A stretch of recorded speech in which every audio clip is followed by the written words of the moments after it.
පින්තුනි බණ අහද්දී අපි තුල කාරණා පහක් පිළිහිටවන්නට ඕන. මිය ගිය කෙනෙකුට පින් අනුමෝදන් කරන්න හරි අපි තුල පිනක් රැස් වෙන්න ඕනේ. ඒ නිසා ප්‍රබල පිනක් රැස් වෙන විදිහට බණ අහන්න නම් පළවෙනිම දේ තමයි අප්‍රමාණ ආසාවකින් බණ අහන්න ඕනේ. ඒකට ධර්මයේ කියන්නේ සුසුසති බණ ඇසීමේ ආසාව. අපි කවදා කොතන කොයි මොහොතේ බණක් ඇහුවත් වැදගත්ම දේ තමයි බණ ඇසීමේ ආසාව. ඊළඟට සෝතං ඕදහති. හොඳ අවධානයෙන් කන් යොමු කරගෙන බණ අහන්න. එහෙම අවධානයෙන් බණ අහනකොට බණ ඇසීම අපිට නිවන් දොරටුවක් කරගන්නත් පුළුවන්. ඒ නිසා මුළු දේශනාව පුරාම බාහිර දේවල් වලට අවධානය යොමු කරන්නෙත් නැතුව දේශනාවෙම හිත පිහිටවන්න චිත්තං උපානම අරමුණ සිහි කරගන්න. මම මේ ධර්මයේ තේරුම් ගන්නවා, වටහා ගන්නවා, අවබෝධ කරගන්නවා කියලා දැඩි අදිෂ්ඨානයක් හිතේ ඇති කරගන්න. ඒක තමයි බණ අහනකොට වැදගත් ඊළඟ කාරණේ. අදිෂ්ඨානය. හතරවෙනි එක අත්ථං ගන්හාති අර්ථ ග්‍රහණය කරගන්න කියනවා. ඒ කියන්නේ මේ ධර්ම දේශනාවේ වැදගත් කරුණු මතක තියාගන්න. පස්වෙනි එක අනත්තං රිංචති අනවශ්‍ය දේවල් සියල්ල බැහැර කරන්න දක්ෂ වෙන්නට ඕන. ඔන්න ඔය කරුණු පහ අපිට ඇති කරගන්න පුළුවන් නම් බණ ඇසීම නිවන් දොරටුවක් කරගන්න පුළුවන්. ඉතින් එහෙමනම් පින්වතුනි ඔබ හැම දිනාටම මේ ධර්ම ශ්‍රවණයේ නිවන් දොරටුවක් බවට පත් වේවා කියලා අපි ආශිර්වාද කරනවා. පින්වතුනි මරණය කියන එක අපි උපදිනකොටම අරගෙන එන එකක්. බුදුරජාණන් වහන්සේ දේශනා කරා නත්ති ජාත සමරණ. උපන්නා වූ කිසිම කෙනෙකුට නොමැරී ඉන්න පුළුවන් ක්‍රමයක් නැහැ කියලා. දැන් බලන්න මව් කුසේම කොච්චර මැරෙනවද කියලා හිතන්න. මව් කුසේ පිළිසිඳ ගන්න හැමෝටම අඩු ගානේ ලෝකේ දකින්නවත් පිනක් නැහැ බොහෝ පිරිසකට. සමහරු මව් කුසේම මැරෙනවා. එක්ක උපදිනකොට මැරිලා. ඊළඟට සෙල්ලම් කර ඉන්න කාලේ පුංචි වයසේ කොච්චර දරුවෝ මැරෙනවද? ළමා කාලේ මැරෙනවා. තරුණ වයසෙත් මැරෙනවා, මැදි වයසෙත් මැරෙනවා, වයසට ගිහිල්ලත් මැරෙනවා. එතකොට ඉපදුනා නම් බුදුහාඳුරු පෙන්වුවේ රජෙක් වුණත්, සිටුවරයෙක් වුණත් බුදු පසේ බුදු මහරහතන් වහන්සේලාත් පිරිනිවන් පෑවා.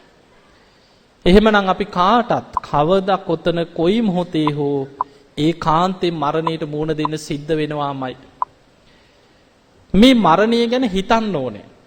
දැන් අපිට අපේ පවුලේ කෙනෙක් මැරුණාම තමයි හිතෙන්නේ මේකනේ ජීවිතේ. මේ මොනවා තිබ්බත් මේවා දාලා යන්න වෙනවනේ කියලා හිතෙනවා. හැබැයි බුදුරජාණන් වහන්සේ පෙන්නනවා දැන් අපි ගම් මෙහෙම අපේ පවුලේ 10 දෙනෙක් කියලා ඔබ හිතන්න මේ බණහන හැමෝම අපි දන්නේ අඩු වැඩි අය ඇති. පවුලක 10 දෙනෙක් ඉන්නවා නම් කවදා හෝ එතන මලකෙවල් කීයක්ද? 10ක්. අපි කැමති වුණත් අකමැති වුණත් ඒක තමයි ඇත්ත. කාට ඉස්සර වෙයිද දන්නේ. සමහර වෙලාවට අම්මලා තාත්තලා ඉන්නේ නැද්දි දරුවෝ ඉස්සර වෙනවා. මේ වයස පිළිවෙලට යනව නෙමෙයි කවුරුත්. එක්ක ස්වාමියා ඉස්සර වෙනවා. එක්ක බිරිඳ ඉස්සර වෙනවා. එක්ක දරුවෝ ඉස්සර වෙනවා. අපේ ගෙදර 10 දෙනෙක් ජීවත් වෙනවා කියන්නේ එතන මලකෙවල් 10ක් කවදා හරි. ඒ යථාර්ථයට අපිට මුහුණ දෙන්නම වෙනවා. අපිට යාළුවෝ නෑදෑයෝ හිතවත්තු 1000ක් ඉන්නවා කියලා හිතන්න. කවදා හෝ මලකෙවල් 1000ක් විතර. බුදුරජාණන් වහන්සේ පෙන්නනවා මහණෙනි අපි මේ ජීවත් වෙන්නේ අපේම මුතුන් මිත්තන්ගේ සොහොන් පිට්ටනිය උඩ කියනවා මේ ජීවත් වෙන්නේ. මීට අවුරුදු 100කට 200කට එහා හිටපු කවුරුවත් අද ඉන්නවද? අද පොළොව හාරලවත් හොයන්න නැහැ. පස් තියෙන්නේ. තව අවුරුදු 100කින් හිතන්න. තව අවුරුදු 100ක් අනාගතේ මේ අපි කවුරුවත් නැහැ. මේ කිසි දෙයක් නැති වෙන්න පුළුවන්. කාලයකට ගොඩනැගිලි කාලයකට කාන්තාර වෙනවා. කාලයකට මිනිස්සු හිටපු රටවල් එක්ක මුහුදෙන් වැහිලා යනවා. අලුත් දූපත් මතුවෙනවා. මේ හැම දෙයක්ම වෙනස් වෙවි යන ලෝකයක්. ඒ නිසා බුදුරජාණන් වහන්සේ පෙන්නනවා මහණෙනි කාමයන් පරිහරණය කරද්දී ගිහි ශ්‍රාවකයන් නිතර හිතන්න කියනවා ආදීනව දස්සාවිනෝ. ආදීනව දකිමින් වාසය කරන්න දක්ෂ වෙන්නට ඕන. මාලිගාවක ජීවත් වුණත් හිතන්න කියනවා මේ සියල්ල මට අතහරින්න වෙනවා. කවදා හෝ මේ සියල්ල අතහැරලා මට මේවා ඔක්කොම දාලා යන්න වෙනවා. පරලොව ගමනක් මට තියෙනවා කියලා හිතන්න කියනවා. ඊළඟට කොච්චර වටිනා දේවල් අපි පරිහරණය කරගෙන හිටියත් මේ සියල්ල මරණයත් එක්ක මට අතහරින්න වෙනවා කියලා හිතන්න කියන. අපිට ආරක්ෂකයෝ, දරුවෝ, ඥාතීන්, යාළුවෝ, සේවකයෝ මොනතරම් රජෙක් ගැන හිතන්න. දසදහස් ගණන් ආරක්ෂකයෝ තියාගෙන හිටියත් මොනතරම් උපක්‍රම යොදාගෙන හිටියත් මැරෙනවා. ඒ නිසා මරණය ගැන නිතර සිහි කරන්න ඕනේ. ඒක භාවනාවක්. බුදුරජාණන් වහන්සේ පෙන්වුවේ මහණෙනි මරණ සතිය කියන්නේ භාවනාවක් කියලා. මේ මරණය ගැන හිතුවොත් තමයි අපිට අප්‍රමාදීව ධර්මයේ සිහි කරගන්න, දියුණු කරගන්න උදව්වක් ලැබෙන්නේ. දැන් මම මැරුණොත් කොහේ යයිද කියලා හිතනකොට තමයි බයක් ඇති වෙන්නේ. කොහොම හරි හුස්ම ටික යන්න කලින් යමක් කරගන්න ඕනේ කියලා හිතෙන්නේ එතකොට. ඒ නිසා නිතර හිතන්න කියනවා. ඉහළට ගත්ත හුස්ම ටික පහළට හෙරන්න පෙර පණ යන්න පුළුවන්. කටට ගත්ත බත් ටික ගිල ගන්න කලින් හිර වෙලා මැරෙන්න පුළුවන්. මේ සමහර අය ඉන්නවා හොයන්න බෑ හිටි ගම. මේ හොදට කතා කර කර හිටියා ටික වෙලාවකින් බලනකොට එහෙම පුටුවේ පණ ගිහිල්ලා. එහෙම සිදුවෙන්නේ නැද්ද? මැරිච්ච ක්‍රමයක් හොයාගන්නත් බෑ ඊට පස්සේ. මිනිහත් කපලා හොයනවා කොහොමද මැරුණේ කියලා. ඒ නිසා මරණය කියන එක බුදුහාමුදුරුවෝ පෙන්නනවා ධර්මයේ පෙන්නනවා මරණ කීපයක්. ඒ තමයි ආයුක්ඛය මරණ කියනවා. අපි උපතින්ම ගේන ආයුෂ තියෙනවා. ඒකට ධර්මයේ කියන්නේ ජීවිතේන්ද්‍රිය කියලා. ඒ උපතින් ගේන ආයුෂ සම්පූර්ණයෙන් ගෙවලා අපි මැරුණොත් ඒකට ධර්මයේ කියන්නේ ආයුක්ඛය මරණ. ඊළඟට කම්මක්ඛේ මරණ කියලා මරණයක් ධර්මයේ පෙන්නනවා. ජීවත් වෙන්න ආයුෂ තියෙද්දී කර්ම විපාකයක් ඉස්සරහට එනවා. ඒ විපාකයක් මත සමහරලාට පෙර සසරේ කරපු විපාකයක් මතුවෙලා මැරුම් කන්න වෙනවා. ඒ කර්මේ පැනගත්තා නම් ජීවත් වෙන්න පුළුවන්. එතකොට ඒ වගේ විටින් විට පෙර කර්ම විපාක මාරක හැටියට එන්න පුළුවන්. එතකොට එවැනි මාරක වලින් ජීවිතයක් නැති වුණොත් ආයුෂ තියෙද්දි කර්මයක් ඉස්සර වුණොත් ඒකට ධර්මයේ කියන්නේ කම්මක්ඛේ මරණ කියලා. කර්මයේ ඉස්සර වුණේ ආයුෂ නෙමෙයි. ඊළඟට ධර්මයේ බුදුහාඳුරෝ පෙන්නනවා ආයුෂ ඉවර වෙනකොටම කර්ම විපාකෙකුත් එකතු වෙලා එකපාරම මැරෙනවා. එතකොට මේ මරණය ආයුෂ ඉවර වීමයි කර්ම විපාකයයි දෙක එකවර සිද්ධ වෙන්නේ. ඒකට තමයි ධර්මයේ කියන්නේ උභයක්ඛේ මරණ කියලා. ඊළඟට ඔය කිසිම දෙයකට නැතුව මැරෙන්න පුළුවන් ක්‍රමයක් තියෙනවා. ඒකට ධර්මයේ කියන උපච්ඡේද විශාල විපත්වලදී. දැන් සුනාමි ආවා. දකුණු ආසියාවෙම ලක්ෂ 2කට එහා මිනිස්සු මැරුණා කියලා. ලංකාවේ 30-40000 මැරුණා. එතකොට ඔය ඔක්කොගේම එකපාර ආවිෂ ඉවරුණාද? ආසියාවටම කර්ම විපාකයක්ද? නෑ. ඒවා ධර්මයේ වැටෙන්නේ උපච්ඡේද කියන ගණයට. සමහර වෙලාවට භූමිකම්පාවලින් දහස් ගණන් ලක්ෂ ගණන් මිනිස්සු මැරෙනවා හිටිකම. විශාල යුද්ධවලට මැදි වෙලා ලෝක යුද්ධයක් කියලා හිතක්. ඒ යුද්ධයකට මැදි වෙලා 100,000 ගණන් මිනිස්සු අහිංසක මිනිස්සු මැරෙනවා. උපච්ඡේද. ඊළඟට ගම් වතුරේ නායාම් වලින් මුහුදු කොට ගැලීම ඒ වගේ ඇතිවන විපතකට දැන් ওই බැමිණි ඉතිහාසය ආවා. පින්වන්තයොත් අහු වුණානේ. ඔබ අහලා ඇති මහරහතන් වහන්සේලා සිතුල් පව්වේ 12000ක් හිටියා කියලා. තිස්ස මහරාමෙත් හිටියා කියන 12000ක් රහතන් වහන්සේලා. කාටත් විපාකෙ ලැබුණා. දානි ටික නෑ. රහත් වුණා කියලා නෑ. මිනිස්සු නැති වුණාම ඉතින් කන්න දෙන්න විදියක් නෑනේ. මිනිස්සුන්ට කන්නත් නෑ. අවසානයේ තිස්ස මහරාමේ හිටිය භික්ෂුන් වහන්සේලාට දානි නැතුව උන්වහන්සේලා සිතුල් පව්වට පිටත් වුණා. සිතුල් පව්වේ වී ගබඩා වගේක් තිබිලා තියෙනවා. යනකොට ඒවත් මී උවදුරකින් අර ගබඩාවල වී ඔක්කොම විනාශ වෙලා. විපත් එනකොට එක පිට හෙනගිරි පාත් වෙන වගේ කරදරේ. සිතුල් පව්වේ වැඩ හිටිය ස්වාමීන් වහන්සේලා කල්පනා කරා අනේ අපේ වී ගබඩාත් නෑ දැන්. අපි තිස්ස මහරාමයට යනකොට මගදී හම්බුණා තිස්ස මහරාමේ ඉන්න ස්වාමීන් වහන්සේලා. කොහෙද මේ යන්නේ කියලා. අපි එහෙට එන්නේ කිව්වා. අපිට වී ඔක්කොම නෑ කිව්වා. ඔක්කොම සත්තු කාලා කිව්වා. මිනිස්සුත් නෑ දානේ දෙන්න. මෙච්චර දහස් ගණන් භික්ෂුන් වහන්සේලාට දානමාන අඩුයි කිව්වා. ඊට පස්සේ උන්වහන්සේලා කතා වුණා අපි එහෙමනම් මේ යාල කැලේ මැද්දේ පුළුවන් තරම් කාලයක් මේ කොළ මේවා වළඳලා වැඩ ඉඳලා භාවනා කරලා එහෙම පිරිනිවන් පාමු කියලා. 24000ක් මහරහතන් වහන්සේලා යාල කැලේ පිරිනිවන් පෑව කියන දානේ නැතුව. එතකොට අපිට පේනවා විශාල විපතක් නියගයක් දුර්භික්ෂයක් එනකොට පින්වන්තයත් අහු වෙනවා අකුසල් කරපු කෙනාටයි හැමෝටම ඒක විඳවන්න වෙනවා. උපච්ඡේද. එතකොට ඔය වගේ කරුණ තියෙනවා. දැන් අපි ගමු මෙහෙම පින්තුනේ අද මේ අපි ජීවත් වෙන කාලේ වෙනකොට දැන් අපේ බුදුහාමුදුරුවෝ පිරිනිවන් පාලා අවුරුදු 2560 ගානක් දැන්. බුදුරජාණන් වහන්සේ වැඩ හිටපු කාලේ අපිට වඩා ආයුෂ තිබ්බා. ඒ කාලේ සාමාන්‍ය මිනිස්සුන්ගේ ආයුෂ අවුරුදු 120ක් කියනවා. අවුරුදු 120ක් ඒ කාලේ සාමාන්‍ය ආයුෂ. ඒ කියන්නේ සාමාන්‍ය ආයු අපේක්ෂණේ මතක තියාගන්න. ඊට වඩා වැඩිපුර ඉන්න පුළුවන්. බුදුහාමුදුරුවෝ වැඩ ඉන්නේ නැද්දී බක්කුල මහරහතන් වහන්සේ අවුරුදු කීයක් වැඩ හිටියද? අවුරුදු 160ක් ජීවත් වුණා. අනුරුද්ධ මහරහතන් වහන්සේ අවුරුදු 150ක් වැඩ හිටියා. එතකොට ඒ කාලේ සාමාන්‍ය ආයුෂ අවුරුදු 120 වුණාට අවුරුදු 150 60 වැඩ හිටපු රහතන් වහන්සේලා ගැන තියෙනවා.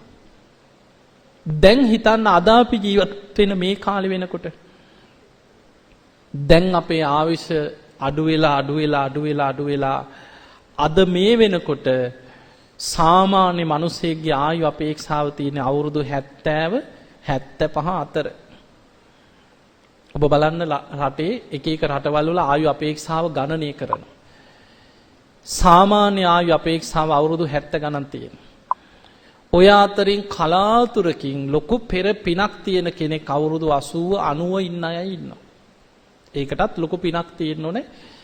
එහෙම යන්තම් සාමාන්‍ය ආයුෂ පැනලා තව චුට්ටක් ඉස්සරහට හරි ඇද ගන්න. එතකොට දැන් හිතන්න මෙහෙම බුදුහාඳුරු පහළ වෙනකොට සාමාන්‍ය ආයුෂ අවුරුදු 120යි. දැන් වෙනකොට 70ක් විතර නම් අපිට පේනවා ආයුෂ අවුරුදු 50ක අඩුවීමක් තියෙනවා. 120 ඉඳන් 70ට කියන්නේ අවුරුදු 50කින් සාමාන්‍ය මිනිස්සුගේ ජීවත් වීමේ ආයුෂ අඩු වෙලා තියෙන දැන්. ඒ අවුරුදු 50කින් ආයුෂ අඩු වෙන්න අපිට ගත වෙලා තියෙනවා අවුරුදු 2500 ගාන. ඒ කියන්නේ අවුරුදු 100කට අවුරුදු 2කින් වගේ තමයි මේ ආයුෂ අඩු වෙවි යන්නේ. ඒකයි හොයන්න බැරි. පරම්පරා 2-3ක් යනකොට අවුරුද්දකින් 2කින් ආයුෂ අඩු වෙලා හොයන්න අමාරුයි. මේ අඩු වෙන ආයුෂ බුද්ධ දේශනාවක පෙන්වනවා මහණෙනි මෙහෙම ආයුෂ අඩු වෙලා අවුරුදු 10ටම මිනිස්සුන්ගේ ආයුෂ අඩු වෙන කාලයක් අනාගතේ එනවා කියන. අවුරුදු 10ට ආයුෂ අඩු වෙනවා. එහෙම අවුරුදු 10ට ආයුෂ අඩු වෙනකොට මතක තියාගන්න අද අපි මේ බණ ඇහුවට දැන් අපි ජීවත් වෙන්නේ ලෝකේ තියෙන අමාරුම කාලෙක.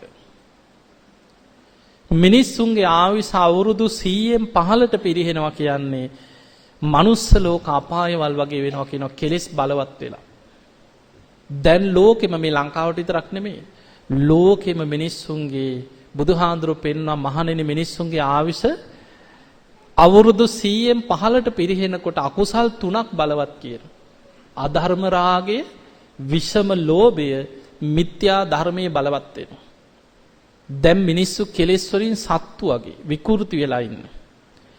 එහෙම විකෘති වෙනකොට ලෝකයාටම දෙවියන්ගේ රැකවරණය අහිමි වෙනවා කියලා දේශනාවේ තියෙනවා. පොළොවාසී දෙවියන්ගේ ඉඳන් අකනිටා බඹලව දක්වා දෙවිවරුන්ට මිනිස්සුયો ගැන කලකිරෙනවා කියන මනුස්ස ලෝකෙ ගැන. ඒකෙන් වෙන්නේ දෙවියන් මිනිසුන්ගෙන් පරිගන්නේ මිනිස්යන්ගේ යහපතට උදව් කරපු දෙවිවරු අහක බලනවා කියන. ඒක දෙවියන්ට විතරක් නෙමෙයි නිකම් සාමාන්‍ය මොලයක් තියෙන මිනිසෙකුටත් එහෙමනේ නේ. දැන් ඔබ හිතන්න කවුරු හරි ඉන්නවා දුරාචාරයේ දෙන දුස්සීල ජීවිතයක් ගත කරන පව්කාරයෝ ටිකක් ඉන්නවා. අපි කැමතිද ඒ අය වාඩි කරලා දානයක් පූජා කරන්න? ඒ අයට ගිහිල්ලා උදව් කරන්න අත දිගෑරලා උදව් කරන්න කැමතිද? කවුරුත් කැමති නැහැ. අපිට හිතෙනවා මේ පව්කාරයන්ට මොකටද අපි උදව් කරන්නේ? ඒ වගේ දෙවියන් මේ සියල්ල දකිනවා. දෙවියන්ට බොරු කරන්න බෑ. දේශනාවේ පෙන්නනවා මහණෙනි තමන් ගැන තමන් දන්නේ යම්සේද මේ ලෝකේ දෙවිවරු තමන් ගැන ඒ විදිහටම දකිනවා කියන. දෙවියන්ට කලකිරීම ඇති වෙනකොට දෙවිවරු අහක බලනවා. මොකද දෙවියන් කියන්නේ කෙලෙස් සහිත පිරිසක්. දෙවියන් අයිති වෙන්නේ කාම ලෝකවලටම තමයි. අපිට වඩා පින බලවත් වෙලා සුගතිය ඉපදුනාට කෙලෙස් සහිතයි. දෙවියන්ටත් බය, තැති ගැනීම, ලොමු දැහැ ගැනීම ඒව ඇති වෙනවා. එතකොට මේ දෙවිවරුන්ගේ මිනිස්යන්ට තියෙන උපකාර නැති වෙනවා කියන. බුද්ධ දේශනාවල පෙන්නනවා මහණෙනි දෙවියන්ගේ රැකවරණ අහිමි වෙනකොට එන්න මේ ලෝකේ ස්වභාවික විපත් වලින් විනාශ වෙනවා කියන. අනාගතේ මිනිස්සු 100,000 ගණන් ලක්ෂ ගණන් විශාල විපත් වලින් විනාශ වෙනවා. ඊළඟට යුද්ධ වලින් එකිනෙකා අවියාවිද හදාගෙන මිනිස්සු මරාගෙන ලෝකෙ ලේවිලක් වෙනවා කිය. ඔබ දේශනාවේ තියෙන මහා සාල කියන සූත්‍රය පෙන්නනවා. ඒ නිසා පින්වතුනි අනාගත ලෝකේ අපිට එන්න භයානකයි. ඒ නිසා අපිට තියෙන එකම දෙයයි ධර්මයේ එල්ලිලා මේ මොන දේවල් කරගෙන හිටියත් මේ ඔක්කොම අතහැරලා යන්න වෙනවා. ධර්මයක් රැස් කරගෙන පිනක් කරගෙන කොයි මොහොතේ මැරුණත් මම නම් සුගතියේ කියන මට්ටමින් පිනක් රැස් කරගෙන ජීවත් වෙන්න. අන්න තමන් ආරක්ෂිතයි. මම ඔබට කරුණු කීපයක් පෙන්නලා දෙන්නම්. මහානාම කියලා ශාක්‍ය කුමාරයෙක් හිටිය බුදුහාඳුරන්ගේ නෑයි. වෙලහෙල දාම් කරපු ව්‍යාපාර කරපු කෙනෙක් මහානාම. දවසක් මේ මහානාම ශාක්‍ය කුමාරයා බුදුහාඳුර ළඟට ඇවිල්ලා කියනවා ස්වාමීනි තමන්ව අඳුන්ලා දෙනවා. මහානාම කියනවා ස්වාමීනි මම කාමභෝගී ගිහි ජීවිතයක් ගත කරන කෙනෙක්. මට අඹ දරුවෝ ඉන්නවා කියනවා. මම රන් රිදී මුතුමැණික් පරිහරණය කරනවා. මම වෙලහෙල දාම් කරගෙන ජීවත් වෙන කෙනෙක්. ස්වාමීනි භාග්‍යතුන් වහන්සේ ගැන මගේ හිතේ ලොකු සද්ධාාවක් තියෙනවා නැතුව නෙමෙයි. හැබැයි මහානාම ශාක්‍ය කුමාරයා කියනවා ස්වාමීනි සමාජ ජීවත් වෙනකොට මිනිස්සු එක්ක ගැටෙනකොට වෙලහෙල දාම් කරනකොට කේන්ති යන වෙලා අනන්තයි කියනවා. දැන් ඔබට ওই රසාවල් කරනකොට මිනිස්සු එක්ක ගනුදෙනු කරනකොට තරහ යන්නේ නැද්ද? කේන්ති යන ඕන තරම්. මහානාම අහනවා ස්වාමීනි එහෙම වෙලාවක මම මැරුණොත් කොහේ යයිද? ඊළඟට පාරේ යන්නේනකොට අද වගේ යාන වාහන නෙමෙයි ඒ කාලේ තිබ්බේ. අස්ව රත, ගොන්නු බැඳපු කරත්ත, ඇත්තු පාරේ යනවා කොට ඇදගෙන ඊළඟට ඔය වගේ ඇත් වාහන, අස්ව වාහන, ගවයන්ගේ වාහන ඔය වගේ රත තිබුණා. මේ කුලප්පු වෙච්ච සත්තු පාරේ එහා මෙහා කලබලෙන් දුවනවා කියනවා. මහපාරේදී මට අනතුරක් වෙන්න පුළුවන් කියලා. දැන් අපිටත් ඕක තියෙන්නේ. අපිට පාරේ බැස්සහම ඉස්සරහිනුත් මරණේ පිටිපස්සෙනුත් මරණේ. කොහෙන් ඇවිල්ලා හප්පගෙන යයිද දන්නේ නැහැ. එතකොට පාරේ යන්නේනකන් අපිට මහපාරට බැස්සට පස්සේ කොච්චරනම් අනතුරු මගාරෝගෙන්ද අපි මේ ගමනක් ගිහිලා ආපහු වෙන්නේ. එතකොට මහානාම ශාක්‍ය කුමාරයා කියනවා ස්වාමීනි මට බයක් තියෙනවා හදිස්සියවත්. මහපාරේදී මගේ හිත විසිරිච්ච වෙලාවක මම මැරුණොත් කොහේ යයිද කියලා මට බයක් උපදින. ඊළඟට මහානාම ශාක්‍ය කුමාරයා කියනවා ස්වාමීනි ওই පාරේ යන්නේනකොට රාගය ඇති වෙන දර්ශන ඉතින් දකින්නවා කියනවා. කෙලෙස් සහිත නිසා මගේ හිත ඒවට ඇදෙනවා කියනවා. රාගයක් ඇවිස්සිච්ච වෙලාවක මම මැරුණොත් මං කොහේ යයිද කියලා මට බයක් උපදිනවා කියනවා. එතකොට ඔය වගේ සාමාන්‍ය ජීවිතයක් ගත කරන කෙනෙකුට ඇතිවන ස්වභාවය මහානාම බුදුහාඳුරු ළඟට ඇවිල්ලා කියලා බුදුරජාණන් වහන්සේට වැඳලා කියනවා අනේ ස්වාමීනි මට කවදා කොතන කොයි මොහොතේ මැරුණත් සුගතියේ උපදින්න උපකාර වෙන කරුණු ටිකක් දේශනා කරන්න කියලා. අන්න වැදගත්ම දෙයක්. එතනදී බුදුරජාණන් වහන්සේ වදාලා මහා නාම ඔබ කවදා කොතන කොයි මොහොතේ මැරුණත් ඔබට සුගතියක උපදින්න නම් ඔබ නිතර නිතර පුරුදු කරන්න කිව්ව කරුණු පහක්. පළවෙනි එක තමයි සද්ධාව පුරුදු කරන්න. අපිට රැකවරණයට තියෙන ප්‍රධානම දේ සද්ධාව. අපි දන්නේ නැහැ කවද මැරෙයිද කොතන මැරෙයිද මැරුම් කන්න වෙයිද. අපි දන්නේ නැහැ මොන වගේ කර්ම විපාක සසරි පස්සෙන් එනවද. ගුටි කාලා මැරෙයිද බෝම්බයකට මැරෙයිද ගින්නකින් මැරෙයිද කවුද දන්නේ. ඒ නිසා පළවෙනිම දේ තමයි තමන්ගේ ආරක්ෂාව සද්ධාව දියුණු කරගන්න කියලා. නිතර බුදු ගුණ ටික හිතන්න. නිතර ධර්මයේ ගුණ සිහි කරන්න. සංඝ ගුණ හිතන්න. තුනුරුවන් ගුණ සිහි කරලා හිත සද්ධාවෙන් රැකගන්න කියලා. මේ සද්ධාව කියන එක මහා බලවත් දෙයක්. ඒකට හේතුව පින්වතුනේ මේ කාම ලෝකෙම අධිපති භාවයේ දරන්නේ වසවත්ති මාරයක් කියලා. මේ මාර බලවේගේ පවා යටපත් උනේ බුදු ගුණයට විතරයි. බෝධි මූලයේදී තමයි දස බිම්බරක් මාර සේනා පරාජය වුනේ. ඒ නිසා බුදු ගුණේ තවත් බලවත්. තාම බලවත්ව තියෙනවා. ඒ බුද්ධ ශක්තිය අවසන් වෙන්නේ බුදුහාමුදුරුවෝ පිරිනිවන් පාලා අවුරුදු 5000ක් යන දවසට කියලා. 13 වහන්සේලා එකතු වෙලා පිරිනිවන් පාන දවසක් එනවා. ඒකට ධර්මයේ කියන්නේ ධාතු පරිනිර්වාණ. සියලු බුද්ධ අධිෂ්ඨානෙන් පිහිටවපු සිරිපා සටහන් මැකෙන දවසක් එනවා. එදාට යම් තාක් මේ විශ්වයේ දෙව් බමුන් තුල හරි විශ්වයේ පිහිටපු බුද්ධ ආඥාවක් ඇද්දී සියල්ල අවසන් වෙලා යනවා කියලා. එතකම් බුදු ගුණේ ආඥාව ලෝකේ බලවත්. දැන් ওই රතන සූත්‍රේ කෝටි ලක්ෂයක් සක්වල ආඥා පිහිටවපු දේශනාවක් හැටියට තියෙනවා. බුදුරජාණන් වහන්සේගේ දේශනා අතර දේශනා කීපයයි තියෙන්නේ මේ අතේ ඇඟිලි කීපේ වගේ. කෝටි ලක්ෂයක් සක්වල ආඥා පිහිටන දේශනා. ඒ අතර බලවත්ම දේශනාවක් තමයි රතන සූත්‍රය. බුද්ධ ආඥාව, ධර්මයේ ආඥාව, සංඝ කියන තුනුරුවන්ගේ ආඥාව කෝටි ලක්ෂයක් සක්වල ආඥා පිහිටවලා තියෙන කියන. එතකොට යම් කිසි කෙනෙකුට මරණ මංචකේ බුදු ගුණ සිහි කරගන්න පුළුවන් නම් ධර්මයේ විස්තර වෙනවා ඒ මොහොතට කරපු දහසක් අකුසල් යටපත් වෙනවා කියලා. අන්න වැදගත්ම දෙයක්. කෙනෙකුට දැන් ඔබට කල්යාණ මිත්‍රයෙක් හැටියට කවුරු හරි අපි දන්නේ අපේ පවුලේ ආච්චි සීයා වෙන්න පුළුවන් අම්මේ තාත්තෙක් වෙන්න පුළුවන් කවුරු හරි ලෙඩ වෙලා මරණාසන්න වෙච්ච වෙලාවක කල්යාණ මිත්‍රයෙක් හැටියට අපිට කරන්න තියෙන එකම දේ මොකද්ද? බුදු ගුණ ටික කනට කරලා කියන්නේ. ඒක තමයි පළවෙනිම දේ. බුදු ගුණ ටික සිහි කරවන්න. අන්න කෙනෙකුට සුගතිය යන්න නම් අකුසල් යටපත් කරලා කුසලයක් බලවත් කරනවා නම් බලවත්ම කුසලී තමයි බුදු ගුණ මානසිකාරය. දවසක් දෙවිවරු පිරිසක් බුදුහාඳුර ළඟට ඇවිල්ලා ගාථාවක් කියනවා. යේකේචි බුද්ධං සරණං ගතාසේ යමෙක් බුදුන් සරණ යනවද? නතේ ගමිස්සන්ති අපාය. ඒ අය අපායවල වලට වැටෙන්නේ නැහැ කියනවා. පහාය මානුසන් දේහං මේ මිනිස් කය අතහරිනකොට දේවකාය පරිපූර්ණසන්ති. ඒ අය සුගතියේ දිව්‍ය ලෝකවල උපදිනවා කිය. හැබැයි මතක තියාගන්න නිකන් ওই බුද්ධං සරණං කී හිටපු අය නෙමෙයි. අවබෝධයෙන් බුදුන් සරණ යනවා කියන්නේ සම්මා දිට්ඨිය තුල පිහිටලා බුදුන් සරණ යන්නට ඕන.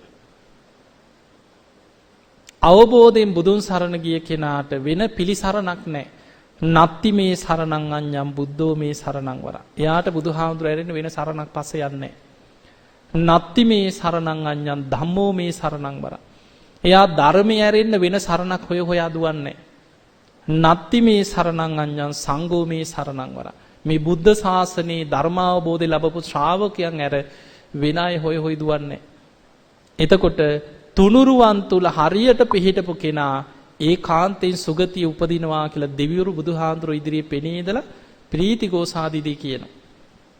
ඒ නිසා පින්වතුනි අර මහා නාම ශාක්‍ය කුමාරයාට බුදුහාඳුර පෙන්වුවා මහා නාමය කවදා කොතන කොයි මොහොතේ මැරුණත් සුගතියක යන්න නම් පළවෙනියටම නිතර පුරුදු කරන්න ඕනේ දේ සද්ධාව. ඊළඟ කාරණේ සිල්වත්කම. නිති පන්සිල් රකින්න. දැන් ওই ගිහි ජීවිතයක් ගත ඇත්තම කතාව හිතමු. ඔබ ජීවත් සීල් ගන්නවනේ සැරෙන් සැරේ සීල් ගන්නවා. හැබැයි අපිට ආර්යකාන්ත සීලයක් හැටියට මේ සීලය අපි කාව තුලත් දිවි හිමියෙන් ස්ථාපිත වෙන්නේ සෝවාන් වෙන දවසට. එතනින් මෙහා ශික්ෂාපද කැඩෙන්න ඕන තරම් අවස්ථාව තියෙනවා. හැබැයි මේ ධර්ම මාර්ගයේ යන අවංක ශ්‍රාවකයා දැන දැන ශික්ෂාපද කඩමින් ඒවා සාධාරණීකරණය කරන්නේ නැහැ කියන. පුංචි වරදක් වුණත් එයාගෙන් ශික්ෂාවක් බිඳෙන්න පුළුවන් නැත්තේ නෑ. ධර්මාවබෝධයකින් මෙහා කෙනාට අපි ගමු සතෙක් මැරෙනවා. මදුරුවෙක් තැලෙනවා. එක්ක බොරුවක් කියවෙනවා. කියවුණාට පස්සේ මතක් වෙනවා. අකෝ බොරුවක් නේ කිව්වේ කියලා මතක් වෙනවා. එතකොට එයා ආර්යකාන්ත සීලෙ පිහිටනවා. ඒ මොහොතේම ආයිනම් මම මේක කරන්නේ මම පන්සිල් අදිෂ්ඨාන කරගන්නවා කියලා ආයි සීල් ගන්න. ඒකට ධර්මයේ කියන්නේ ආයිතින් සංවරයට එනවා කිය. නැවත නැවත වැටි වැටි නැකිටිනවා වගේ තමන්ගේ අඩුපාඩු හදාගෙන ධර්මයේ පැත්තටම යනවා. ඒක තමයි ධර්මයේ දියුණුව කරා යන සිල්වත් ශ්‍රාවකයාගේ ලක්ෂණය. වැරැද්දක් වුණත් සැනින් හදා ගන්නවා. ධර්මයේ කරා යන්න බැරි කෙනාගේ ස්වභාවය තමයි එයා වැරැද්ද සාධාරණීකරණය කර කර ඒකට පිළියම් යොදන්න නැතුව ඉන්නවා. එයා හැම වෙලේම අනුන්ගේවා හොයනවා. අච්චර පව්කාරයෝ යසාගේට ඉන්නවනම් මං කරපුවාම මොකද? එහෙම හිත හිතා තමන්ගේ අකුසල් වලට පිළියම් යොදන්න නැතුව අකුසල්ම කර කර ඉන්නවා. යාට සුගතියක යනවා කියන්නේ ලේසි දෙයක් නෙමෙයි. ඒ නිසා පින්වතුනි සුගතියකට හරි මේ ලැබිච්ච මනුස්ස ජීවිතේ අපායකට නොවැටි සුගතියකට ය아가න්න නම් සිල්වත් වෙන්න. නිති පන්සිල් රකින්න. පොයට ඉස්සර බුදුහාඳුරන්ගේ ශ්‍රාවකයෝ උපෝසතයක් රැක්ක. අද අඩු ගානේ ගෙදර ඉඳන් හරි කොච්චර පොයි දවසකට බණක් අහන්න ගුණධර්ම පුරන අවස්ථාව තියෙනවද? මාසෙකට එක දවසයි. එතකොට ඔය ගුණධර්ම අපි පුරුදු කරගත්තොත් අන්න අපිට Taman දිහා බලනකොට ලොකු විශ්වාසයක් ඇති වෙනවා. මම හොඳට සද්ධාව දියුණු කරගත්තා. මං හොඳට සීල් රැක්කා. මන් නම් බය නැහැ. එහෙම ලොකු විශ්වාසයෙන් ඉන්න අය ඉන්නවා. අපිට ඕන තරම් හම්බෙලා තියෙනවා.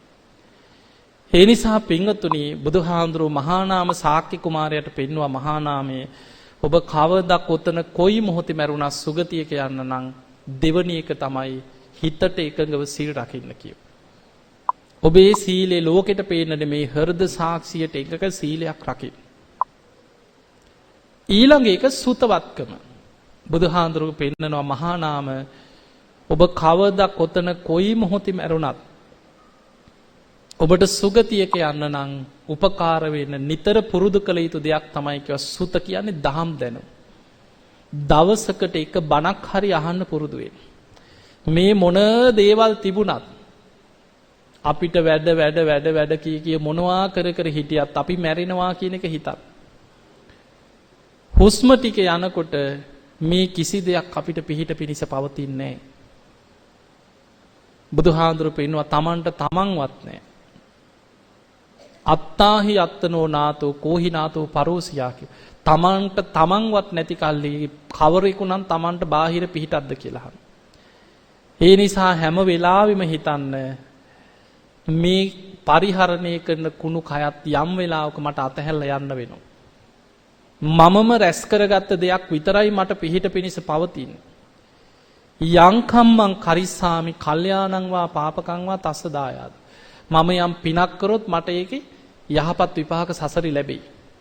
මම අකුසල් කර කර ප්‍රමාද වෙවි හිටියොත් මටම ඒවා ගෙනියන්න වෙනවා කියන එක හැම වෙලෙම හිතන්න. අන්න එහෙම හිතන කෙනා බනහන් දවසකට එක බණක් දෙකක් හරි අහන්න. දැන් ඉස්සර වගේ නෙමෙයි අපි කොච්චර වාසනාවන්තද දැන්. අපිට ප්‍රශ්න තියෙනවා කාටවත් ප්‍රශ්න තියෙනවා. කොච්චර ඉහළ හිටියත් රාජ්‍ය නායකයන්ට ජීවිතේ ප්‍රශ්න නැද්ද? දේශපාලනය කරන මිනිස්සුන්ට ප්‍රශ්න නැද්ද?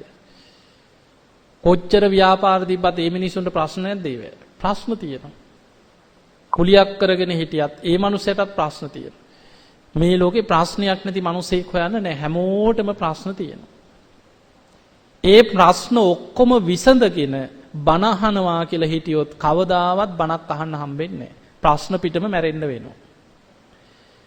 ඒ නිසා මොන දේ තිබුණත් දවසකට එක බණක් අහන්න පුරුදු වෙන්න. මීට අවුරුදු 15කට 20කට එහා හිතන්න. ඔය වැඩි හිටියන්ට බොහෝ වෙලාවට මතක ඇති අපේ රටේ ඉස්සර අවුරුදු 20කට විතර එහා. මෙහෙම බණහන්න පරිසරයක් මේ රටේ තිබ්බේ නැහැ. ඉස්සර අර රජයේ ගුවන් විදුලියක පොයේ දවසට යන්තම් බණක් ගියා ඔච්චරයි. අද බණම යන නාලිකා කොච්චරක් තියෙනවද කියලා බලන්න. බණ යන නාලිකා ගොඩාක් තියෙනවා දැන්. පැය 24ම බණ. උදේ ඉඳන් බණ. එක බණක් කියනකොට තව බණක්. ඒක කියනකොට තව බණක්. ධර්මය අහන කෙනෙකුට ඕන තරම් අවස්ථාව තියෙනවද? ඉස්සර අපේ ආච්චිලා සීයලාට බණ පොතක්වත් නැහැ හොයාගන්න. ඉස්සර මිනිස්සු දැනගෙන හිටියේ පිරිත් පොතයි ජාතක පොතයි ගැන විතරයි. පිරිවානා පොත් වහන්සේ, ජාතක පොත් වහන්සේ ඔච්චරයි තිබ්බේ. අද ත්‍රිපිටකේ ගෙවල් වලත් තියෙනවා ත්‍රිපිටක පොත්. බණ පොත්ද, කැසට්ද, සීඩීද, සංගරාද කොච්චර තියෙනවද මිනිස්සු ළඟ. ඒ නිසා මේ ලැබිච්ච වෙලාවේ එක බණක් අහන්න මාසේ දවස් 30ම බැරි වුණත් අඩු ගානේ බණ 20ක් 25ක් ඇහුවා කියලා 20ක් කියලා හිතමු. එතකොට ඔබ හිතන්න අවුරුද්දක් ওই විදිහට පුරුදු කරොත් බණ කීයක්ද? අවුරුදු 2-3ක් යනකොට කොච්චරක්ද? තමන්ට නොදැනීම විශාල දහම් දැනුමක් තමන් ළඟ එකතු වෙනවා. රැස් වෙනවා. කාලයක් ගිහිලා ආපස්සට බලනකොට තමන්ට පුදුම ධර්මයේ තුලින් තමන් ශක්තිමත්. කර්මඵල පින්පව් ගැන ඕන බණක් කොහෙන් ඇහුවා තාමන් ඕක දන්නවා කියලා දේශනා හොඳට මතක් වෙනවා. හොඳට බණහන කෙනාට තමන් තුල විශාල පිනක් වැඩෙනවා. මේ බණ ඇසීම කියන්නේ විශාල පිනක්. බණ අහන එක. ඊළඟට නිවන් දොරටුවක්. ඒ නිසා පින්වතුනි බණ අහන එක පුරුද්දක් කරගන්න. බුදුහාඳුර අර මහා නාම ශාක්‍ය කුමාරයාට පෙන්වුවා මහා නාම කවදා කොතන කොයි මොහොතේ මැරුණත් සුගතියක උපදින්න නම් සුතවත්කම. සුත කියන්නේ ඇසූ පිරූ තැන් ඇති ධර්මයේ ගැන ඇසූ පිරූ තැන් ඇති කෙනෙක් වෙන්න. නිතර බණ අහන්න පටන් ගන්න. ඔන්න ඔය කරුණු ටික ටික පුරුදු කරන්න. සද්ධාව, සිල්වත්කම, දහම් දැනුම. ඊළඟ එක තමයි ත්‍යාග සම්පත්තිය. අතහැරීම ත්‍යාග සම්පත්තිය. දන් දීම පුරුදු කරගන්න ජීවිතේ. අපි මේ මොනවා ගොඩ නැගුවත් අපි හිතමු අපි රත්තරන් කඳු ගහලා තියෙනවා. මැරෙනකොට එකක්වත් ගෙනියන්න පුළුවන්ද? බෑ. අපිට මොන යාන වාහන මොනවත් ප්ලේන් තියනවා කියලා හිතන්න. මැරෙනකොට අරන් යන්න පුළුවන්ද? එකක්වත් නෑ. මේ සියල්ල අතහැරලා දාලා යනවා. මතක තියාගන්න හුස්ම ටික යනකොට මේ සියල්ල අපි අතහරිනවා. ආයි අපි ඉපදුනත් ඕව හම්බෙන්නේ නෑ. මනුස්ස ලෝකෙම කොහේ හරි ඉපදිලා ආවා කියලා හිතන්න. හම්බෙනවද? නෑ. ඒ නිසා අපිට පරලෝ පිහිට පිණිස පවතින්නේ පුඤ්ඤානි පරලෝකස්මින් පතිට්ඨා හොන්ති පානිනා. රැස් කරගත්ත පිනක් විතරයි Tamanට පරලෝ පිහිට පිණිස පවතින්නේ.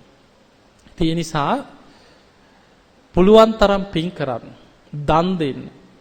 Taman හම්බ කරන දෙයින් කොටසක් දුගී මගී යාචකයන්ට අසරණ මිනිස්සුන්ට උදව් උපකාර කරන්න. පුළුවන් විදි ලොකු දේවල් කරන්න බැරි වෙයි. දැන් සාමාන්‍ය අඩු ගානේ බත් පැකට් එකක් දුන්නා කියලා හිතන්න. මතක තියාගන්න පිනේ වටිනාකම අපිට තේරෙයි. අපි හිතන්නේ මේ ලොකුවට වියදම් කළා ලොකුවට බෙර ගහලා කරොත් පින වැඩි කියලා හිතෙන්න පුළුවන්. බුදුහාඳුරෝ පෙන්වුවා මහණෙනි සතෙකුට කෑම ටිකක් දුන්නොත් මෛත්‍රිය ආත්ම 100ක් කානිසංස ලැබෙන පිනක් කියනවා. අසරණ දුස්සීලෙක් කියලා හිතන්න. හිඟන්නෙක් ඉන්නවා දුස්සීලෙක්. අපි හිඟන්නගේ සිල් හොයන්න යන්නේ නැහැ. හොයන කීප දෙනෙක් ඉන්නවා. හැබැයි අපි පින ගැන දන්න කෙනා හිඟන්නගේ සිල් හොයන්න යන්නේ නැහැ. ඒ මනුස්සයා කරගන්න දේ ඒ මනුස්සයාගේ නියයි කියලා කෑම එකක් හරි ඉල්ලුවාම පුළුවන් දෙයක් කෑම ටිකක් හරි දෙනවා. ඒක කීයක් හරි දෙනවා කඩේකින් කන්න හරි. එක මිනිස්සෙකුගේ එයා දුස්සීල වුණත් මිත්‍යා දෘෂ්ටිකෙක් වුණත් කුසගින්න නිවනවා නම් ආත්ම 1000ක් කානිසංස ලැබෙන පිනක් කියන. ඊළඟට බුදුහාඳුරෝ පෙන්වුවා මහණෙනි සිල්වත් සම්මාදිට්ඨියේ පිහිටපු සිල්වත් උපාසකයෙකුට කුසගින්න නිවා ගන්න ආහාරයක් දෙනවා. අපි හිතමු කවුරු හරි හොඳට සිල් රකින්න කෙනෙකුට කෑම වේලක් දෙනවා. ආනිසංස සිහි කරගෙන කෑම වේලක් දුන්නොත් ආත්ම දසදහසක් ආනිසංසයි කියලා.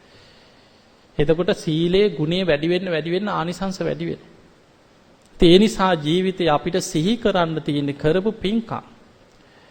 ඒ නිසා පුළුවන් තරම් පින් කරන්න. ඒ කරන පින හිත හිතා බලවත් කරන්න. දැන් ගොඩක් අය පින් කරනවා මං ඕක කරා ඉතින් ආයෝව වැඩක් නැහැ කියලා හිතෙන් අතහරිනවා. කරපු පින හිතන්න පින බලවත් වෙනවා මතක තියාගන්න. ඒකයි ඉස්සර මිනිස්සු පින් පොතක් තියාගත්තේ. ඔබ ආධාරයක් කරා රිසිට් කොලේ හරි ගෙනහල්ලා ඒ පොතේ අමුණ ගන්න. ඒක බලනකොට අවුරුදු ගානකට පස්සේ හරි සිහි කරනකොට මම මෙහෙම පින්කම් කරා මම මෙහෙම පින්කම් කරා සතුටු වෙන්න පුළුවන්. ඒ නිසා ඒ කරපු පින තමයි අපිට සිහි කරන්න. එහෙම පිනක් සිහි කරනකොට සැනින් පින බලවත් වෙනවා. ඉතින් ඒ නිසා බණ අහන්න. මේ බණ අහනවා කියන එක පුරුද්දක් කරගන්න ජීවිතේ.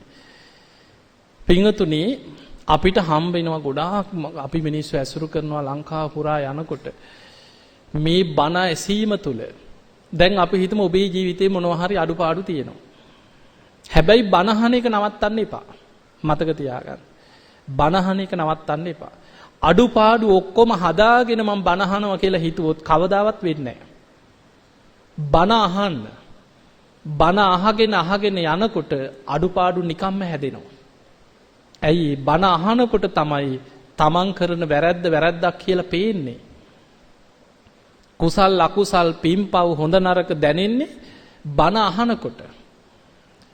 ඒ නිසා බණ අහන්න. බණ අහන එක පුරුද්දක් කරගන්න. එහෙම බණ අහගෙන යන දවසකට එක බණක් අහන්න පටන් ගන්න අද ඉඳන් හරි. ඕන තරම් බණ තියෙනවා අන්තර්ජාලේ ඕන තරම් බණ තියෙනවා. උදේ ඉඳන් ධර්ම දේශනා ධර්ම සාකච්ඡා බණ රැ වෙනකම්ම ධර්ම දේශනා යනවා. ඒ නිසා සුගතියක යන්න නම් අපිට වැදගත්ම දේ තමයි බණ අහන එක. මට මෙච්චර ව්‍යාපාරයක් තිබ්බ කියලා ඒක සුගතියන් උපකාර වෙන්නේ. ඒවා ඉන්නකම් අපිට කාලා බීලා ජීවත් වෙන්න හම්බ කරගන්න අපිට ඒවා උපකාර වෙනවා. හැබැයි පරලව සුගතියක ඉපදුනා සාදුකාර දිදී හරි සතුටු වෙවි ඒ දිහා බලබලා සතුටු වෙන්නේ කරපු පිනක්. අනාථ පිණ්ඩික සිටුතුමා ඔබ දන්නවා ව්‍යාපාරිකයෙක්. 54 කෝටියක් වියදම් කළ ජේතවනයේ හදන්න සල්ලි තියෙන්න එපානේ. 18 කෝටියක් අහවණු අතුරුලා තමයි කියන ඉඩම ගත්තේ. තවත් 18 කෝටියක් වියදම් කළා ගොඩනැගිලි හැදුවා. ආරාමි පූජා කරන පින්කමට 18 කෝටියක්. එතකොට ඔක්කොම 54 කෝටියක් කිය. අනාථ පිණ්ඩික සිටුතුමා ඒ කාලේ ඒ නගරේ හිටපු ධනවත්ම ව්‍යාපාරිකයා. මිනිස්සුන්ට මුදල් ඉස්සර බැංකු තිබිලා නැහැ. ධනවත් ව්‍යාපාරිකයෝ තමයි පොලියට දුන්නේ. බොහෝ පිරිසකට මුදල් ණයට දුන්නා කියන පොලියට. හරියට ව්‍යාපාර කරා කියන. රජගහ නුවරත් සවැත් නුවරත් අතර ව්‍යාපාර තිබ්බා කිය. හැබැයි මැරුණා. අනාථ පිණ්ඩික සිටුතුමා මැරිච්ච දවසේම සාරිපුත් හාමුදුරුවෝ ආනන්ද හාමුදුරුවෝ මරණ මංචකේ ඇඳ ළඟ ඉඳගෙන කලින්ම පණවිඩය ආව සිටුතුමාට අමාරුයි කියලා. කරුණු කියලා හිත පිහිටෙව්වා. හේම වැඳගෙන පණ ගියා. එදා රාත්‍රී බුදුරජාණන් වහන්සේ ගන්ධ කුටියට වැඩම කරපු වෙලාවේ මුළු ජේතවනයේම ආලෝකමත් කරගෙන විශාල දිව්‍ය ආලෝකයක් ගන්ධ කුටියට ආවා. ඇවිල්ලා ආලෝකයෙන් දෙවි කෙනෙක් නිර්මාණය වුණා. නිර්මාණය වෙලා ගාත 4ක් කියලා බුදුහාඳුරන්ට වැඳලා අතුරුදහන් වුණා. පළවෙනි ගාතාව තමයි ඉදං හිතං ජේතවන ඉසි සංගනි සේවිතං ආවුත්තං ධම්ම රාජේන ප්‍රීති සංජන නම්මම.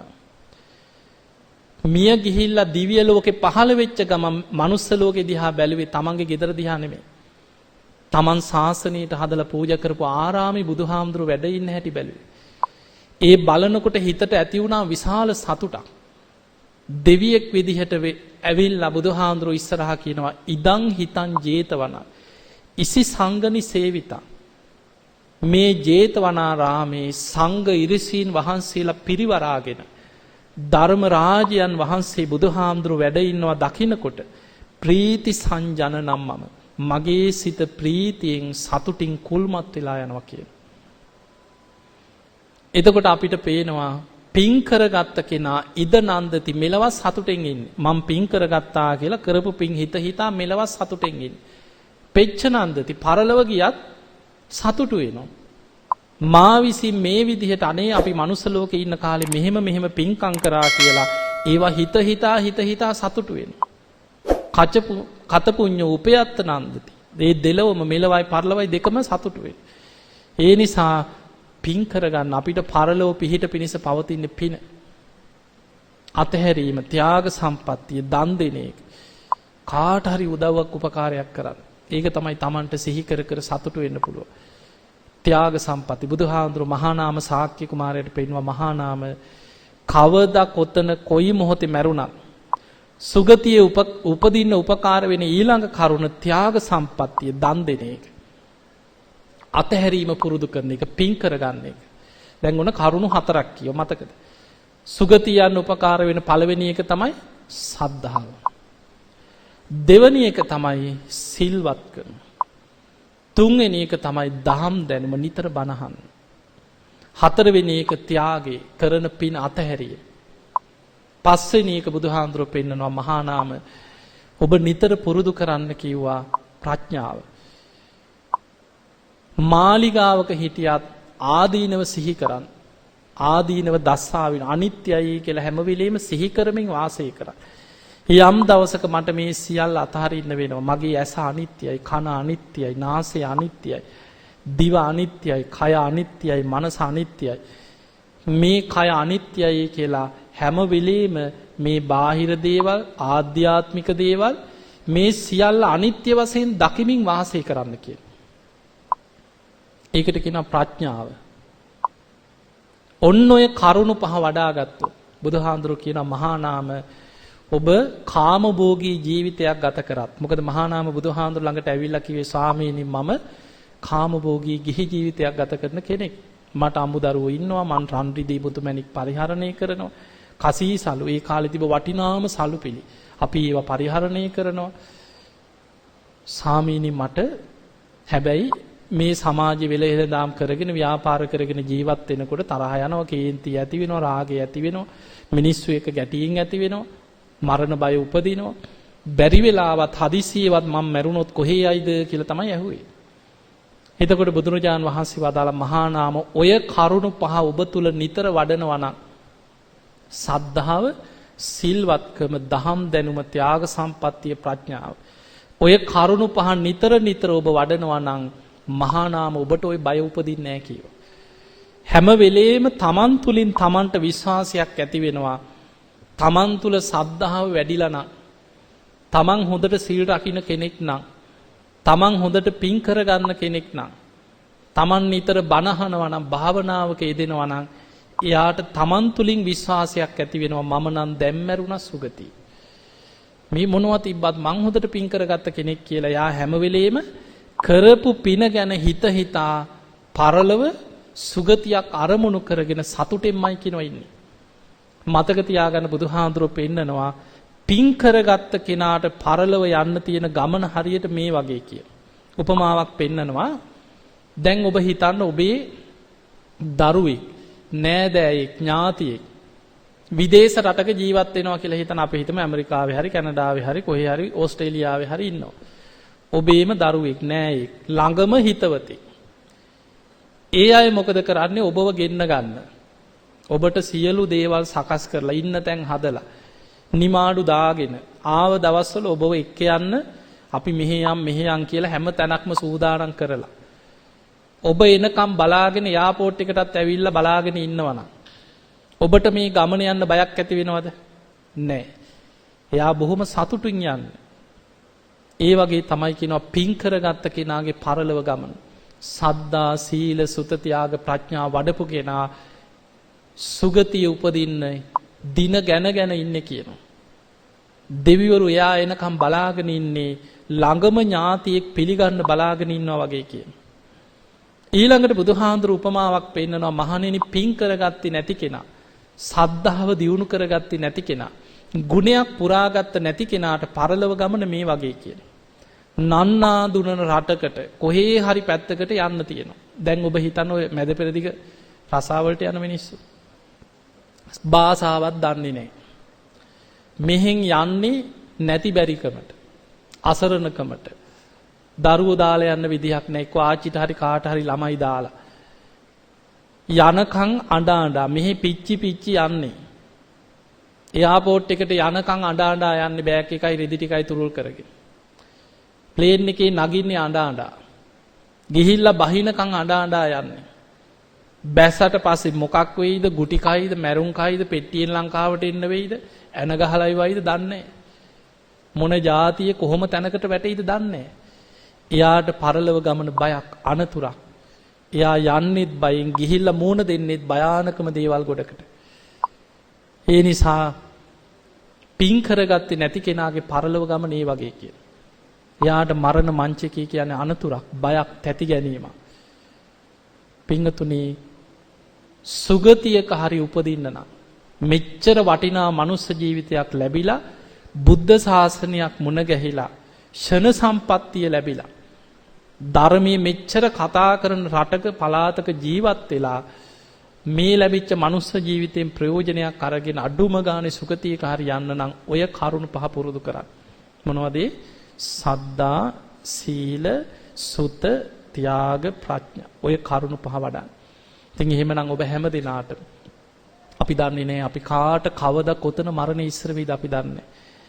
ඒ නිසා ඔබ හැම දිනාටම සද්ධා, සීල, සුත, ත්‍යාග, ප්‍රඥා දියුණු කරගෙන උතුම් වූ ධර්මයේම දියුණු කරගන්න, ධර්මයේම අවබෝධ කරගන්න වාසනාව ලැබේවා, ලැබේවා, ලැබේවා කියලා අපි ආශිර්වාද කරමු.